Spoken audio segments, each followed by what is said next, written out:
he isn't funding urban school districts is because he does not care.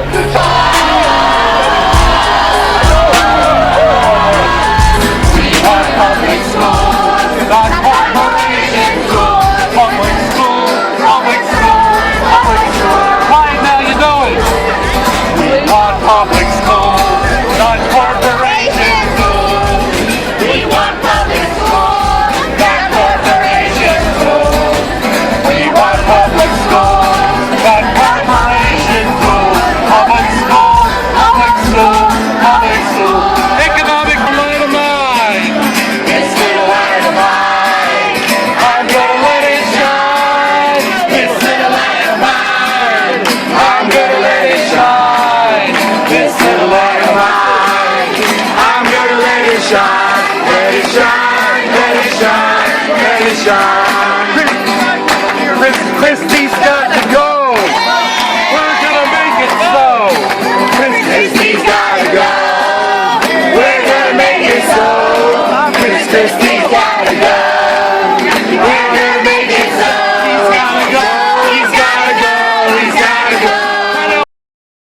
Jason Brazil, 197 Fairmount Avenue. Good evening, Newark Board of Education, students, teachers, administrators, and parents. My name is Jason Brazil, Chief Representative of the Newark Students Union. It is an honor to be able to speak here tonight on behalf of students everywhere in the Newark Public Schools. The Newark Student Union is an organization created by and for the students of the NPS in order to protect student rights, preserve our education, and reunite students from all of Newark's high schools. We are an organized force, and we are loud, and we plan on making noise in an effort to get more funding for our schools, return the district to local control, and empower the student voice in Newark. For too long, our voices have been silenced in the decision-making process affecting our schools. We are now coming together to stand up for our rights. On April 9th, over 500 of us walked out of class and marched en masse to the Rutgers Law School, where the Assembly budget hearing was taking public testimony on Governor Christie's proposed budget. We decided to conduct a walkout after serious thought and debate. Ultimately, we decided that a public demonstration and direct appeal to legislators was the best way to express how deeply Governor Christie's budget fails Newark students. This year, Newark Public Schools faces a $57 million budget cut that will force some of our schools to cut their budgets by as much as 30%.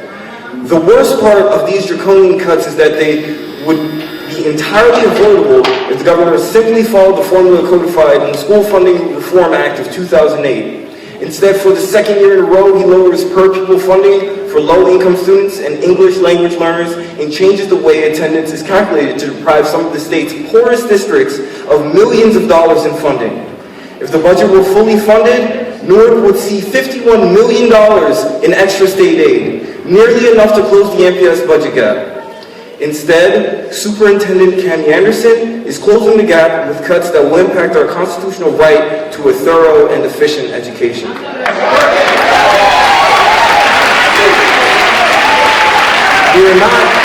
We're not just asking for a slice of the pie. We want every school district in the state to receive the increase it is owed under the law so that sports teams and clubs can be reinstated, arts and language programs can be restarted, and the property tax burden on low-income and middle-class families can be relieved.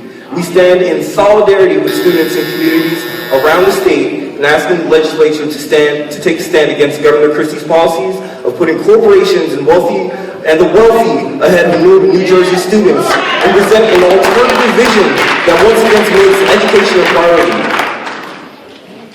It is a shame that in walking out, Newark students who care deeply about their education and wanted to be incorporated into the policymaking process were either intimidated from participating by their respective administrations or were dealt disciplinary action for doing so.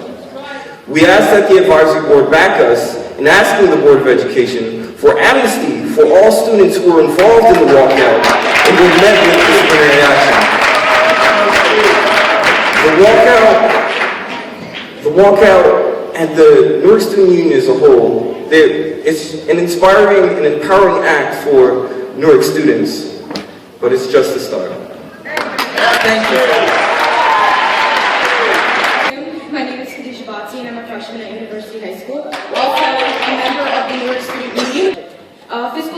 2014 budget report indicates on page 18 that 129 CASA positions will be eliminated, including supervisors, directors, department chairs for reasons of economy and organizational efficiencies. However, all CASA salaries have remained flat for at least 5 years because they have been without a contract.